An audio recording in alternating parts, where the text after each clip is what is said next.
These are my best tips for your walk down the aisle, coming from a girlie who cuts wedding music as her side hustle and had a dramatic wedding entrance myself. First thing you're gonna need to do is figure out how much music you're gonna approximately need. In order to do this, you need to know how many people are walking out before you and how long your aisle is. At my wedding, my husband and his people walked out to one song, and then me and my bridesmaids walked out to another song. This is why I love cut music so much, especially for aisle walks, because we had to cut my husband's song because it was a little bit too long. We floated directly into my song. There was no change of a track in between, and then we were good to go. Everybody knew when the music was coming in. Next, I recommend practicing with people around you to kind of get the timing of when you want to enter. My husband's song, it was a lot more loose because it didn't really matter when he entered because everybody kind of walked one after each other. However, for me, because I knew there was a very specific time in the music when I was entering, we had to work backwards knowing, okay, I'm entering at 2:34. That means we need to figure out the timing of 10 people walking down before me and how far apart they have to walk in order for me to enter at that time. This leads me to my next point, probably the biggest one.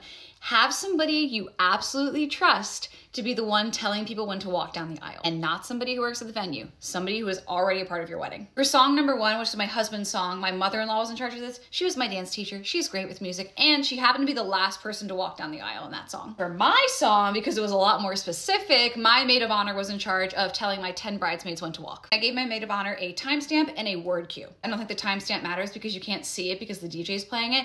A word cue is going to change your life. Because she was the person who walked down the aisle right before I was walking out, she just stood in the doorway, hidden, and then when it was her turn, she slipped right back in line and went. My final tip for if you want the most drama, have at least 5 to 10 seconds where absolutely nobody is walking down the aisle, nothing is happening before you come out. When my maid of honor got to the top of the aisle, everybody was still sitting down. Then my officiant motioned everybody to stand, and there was still 5 to 10 seconds before I came out. Made the entrance so dramatic because there was nothing happening, and then bam, there it was. But I'm not kidding, people came up to me and told me about it afterwards. So as always, if you have any wedding music questions or any specific walk down the aisle questions, let me know and I would love to help you out.